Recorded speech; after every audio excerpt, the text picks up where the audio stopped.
Hello, good morning. This is Diary of a Coach, and today's episode is 315.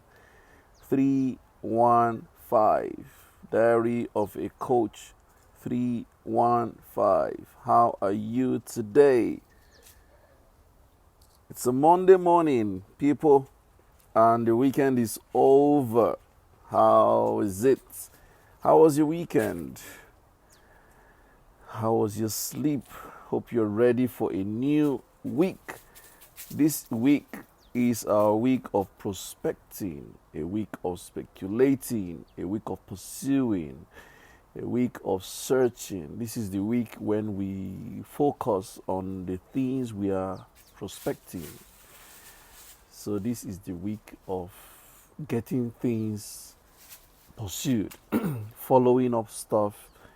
If you've been following up a business, this is the week to intensify your follow up. If you've been pursuing a project, a contract, a deal, a job, a business, whatever it is, this is the week to raise the tempo and follow intensely. How are you today?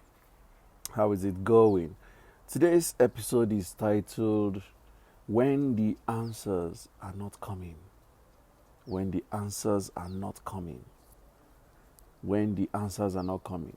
We recognize in life coaching that there are times when answers don't just come like this. There are easy peasy issues. You just give them a few moments of thinking and boom, the answer comes out. But there are some challenges, there are some troubles, there are some cases, there are some events, there are some things that would require thoroughness in getting an answer, not just to close your eyes and imagine and then the answer comes. There are some complicated situations interwoven in a lot of dynamics that will require a lot more thinking to get answers. That's what today's episode is talking about. Some situations that are not just by the whims of your thoughts. Some things that require you to sit down, ask questions, think, ask more questions, for you to be able to get a headway. In fact, some things can't be answered immediately. Some things are not answerable immediately. They may be conversation starters, but they are beyond you right now because the answers are not readily reachable or available. So, these are the kind of things. A typical example is a social problem. The problem of fixing the IDP issues, the problem of fixing poverty, the problem of fixing health issues, the problem of fixing unemployment issues, the problem of mental health, the problem of growing wealth by smart methods, the problem of marriage, the problem of friendships, the problem of investments that will last long. There are several areas that is not just by you just got the answer, because sometimes they are unique in themselves. Every problem so far is unique in itself, unique to the person going through it, unique to the person's capacity, unique to the person's access to information, unique to the person's networks, and unique to the person's willingness to be open-minded, to drop what is not working and explore what can work. So, many times problems show us a lot of things about ourselves, many times. But let me set some fundamental foundation. Problems are necessary for us as humans. We pray not to have problems, but unfortunately, if we are truthful to ourselves, that prayer is dysfunctional, because it is just necessary that problems happen. That's the only way you can make money. That's the only way you can have a sustenance. That's the only way you can grow. That's the only way you can evolve. When there is no problem, anytime, anywhere, you are likely to be redundant and irresponsible. What makes people responsible is that there are challenges like bills, like health, like money, like food, like upbringing, like parenting, like schooling, like name it. So it is in these challenges that we become grown, we become responsible, we become relevant, and they are very important for us. So fundamentally, we need problems for us to evolve. I'm saying this because you may be going through a problem and you may be thinking that, why is this so difficult? Why do I have to go through problems? Other people don't seem to be going through this kind of problems that I'm going through. Don't deceive yourself. Each one of us has our cross that we are carrying, and each of us carries a cross that is commensurate with our capacity per time.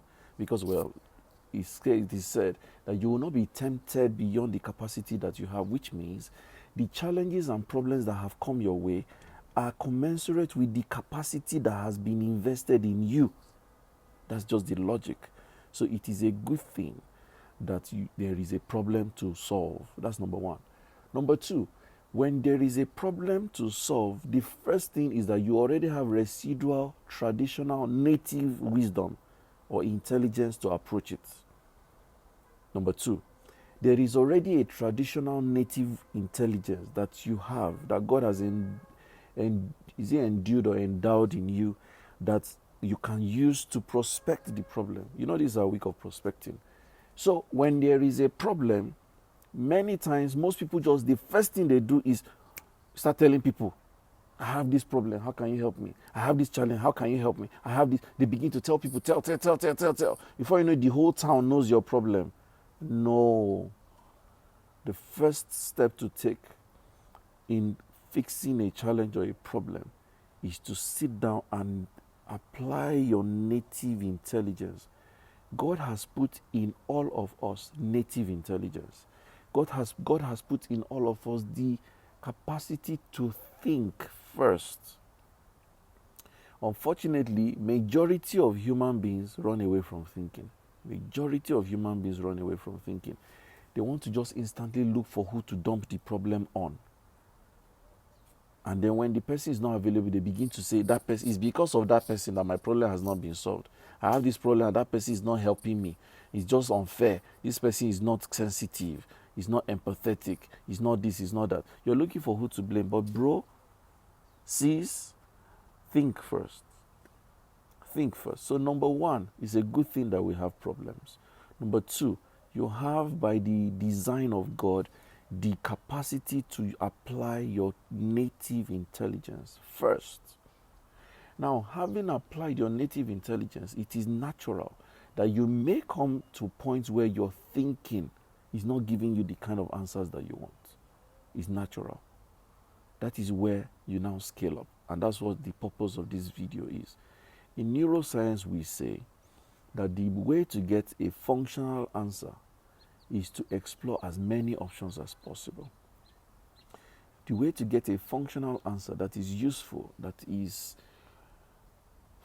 productive, that is sustainable, is to explore as many options as possible. So, having sat down, prospected your problem, challenge, you've thought about it, you've applied all the knowledge you know, you've tried to check and search inwards and ask yourself the antecedents, how you got into that challenge, what roles you played, how you could do it differently if given another chance, how to get out of the rut. And it doesn't seem to be adding up. The challenges seem to be overwhelming or weighing you down. Then the next thing is, who do I know that I can brainstorm with? I want to tell you, don't look for people to tell you things to do. Look for people with whom you can brainstorm, because you need to take the decision by yourself. You need to grow from looking for who to tell you what to do. Don't do that to yourself. When you look for who to tell you what to do, guess what? You're applying their solution, not yours. And because it is based on their background, their philosophies, their beliefs, their value system, their histories, that may not match your history, your value system, your philosophies, your background, and a lot of things. So look for someone to brainstorm with. Brainstorming is more important than advising. Brainstorming is more important than advising. So number 3A, look for whom to brainstorm with. Number 3B, look for a resource to study. Could be a book, could be a newsletter, could be a video, could be an audio, could be the internet, whatever it looks like. Look for a resource to brainstorm with. Look for a resource to study. Look for a resource that can point you in the direction of light. Read, study, check out, Google, go on YouTube, go on Google. Try different options. All you're trying to do is, how can I find information about what has been done in this area? Who do I know that can give me more resources that I can read or study, that can give me more insight into this matter? And 3C, pray for light. Pray for light. Because I've found, to be honest, and this is not about being religious, there is a power in prayer that brings a faster solution. Now, it's not that God will just fix the problem. No. When you pray, God leads you into a resource to connect with a person, to dig up some unconventional aspects of thinking. This is very important to take note of. So, number one, it's good to have problems. Number two, first, adapt your native traditional intelligence. 3, scale up. Look for help by 1, seeking someone to brainstorm with. 2, looking for resources to study. And 3, praying for wisdom on where to go and what to do and how to apply what you have been getting. This is very important. I want to remind you, the bigger the challenge, the bigger capacity you are building for yourself. That's just the logic. This is a module in positive mental attitude. It says that the bigger your challenge, the bigger the capacity it is building in you. Because some of us, when the challenge seems very huge, it breaks us. We are discouraged. We are overwhelmed. It's because you are thinking that it's too big. But when you think that a challenge is an opportunity to grow capacity, your thinking changes. Your mental health is preserved. Your motivation is sustained. And you're even driven to get the answers. Very important. Yesterday I was sharing with a friend, there's this very big challenge that I wish I could solve. It is not a personal challenge. It is a social challenge. And I'm exploring having this undertaking my thesis in this area. And so we're talking about this challenge. It has to do with mental health, and is a huge gap I've noticed in this industry. And I've been brooding on this topic for well over 2 years now. In fact, to be honest, I think I've been brooding on this topic since 2016, which is going 4 years now. And it's something I have not found an answer to, because it is not a parallel problem. It is a matrix of issues. So last night I was talking to one of my brainstorming friends, and she was asking me questions. And as she was asking questions, I was getting some ideas, and I was scribbling it down. So I've had some new information I'm going to explore this week and prospect this week. And hopefully by the time at the end of this, I have new questions, I could go to someone else. And at a point, I'm hoping to gather a small group, like a focus group of stakeholders based on the information I have at my disposal, the stakeholders that I think matter. Then we will brainstorm in a group and probably create a solution that can inform the way forward. That, for me, is better than someone advising me on what to do about the solution. So sometimes some things are big. But guess what? By the time I'm done, if possible, solving this problem, finding a headway in this challenge, guess what has happened to me? I would have become a bigger mind. I would have become a bigger heart. I would have become a bigger capacity. I would have become a bigger resource person, just by the collective brainstorming that I have allowed myself go through. So that is how to get your answers. When the answers are not coming, explore, prospect, pursue, and keep going until you get the answers. Thank you for watching Diary of a Coach today. This has been episode 315. And don't forget, this is our week of prospecting, our week of speculating, and our week of searching. So keep searching for the answers. Pursue that job, Pursue that business, pursue that deal, pursue that staff, pursue that babe, pursue that guy, pursue that opportunity, pursue whatever you need to be, whatever you want to pursue. Feel free, pursue them, and you will get them this week. This evening at 5:30, I'm hosting a 2-hour session on how to write proposals. How to write proposals. And I'm looking forward to it. As of this morning, we have 18 registrations out of 20. 18 out of 20. So 2 more payments and we are done selling out the course. So if you're in Abuja and you can spare 2 hours, 5:30 to 7:30 p.m. today, quickly register, because after the next 2 payments, you will not be able to join today's class.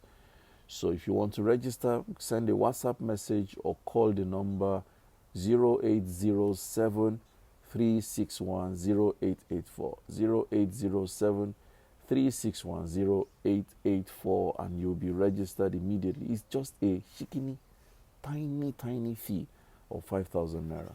It's a giveaway opportunity because I want to help business owners understand how to write business proposals. So if this sounds like what you want, take the step right away, because honestly, after two payments, you cannot join.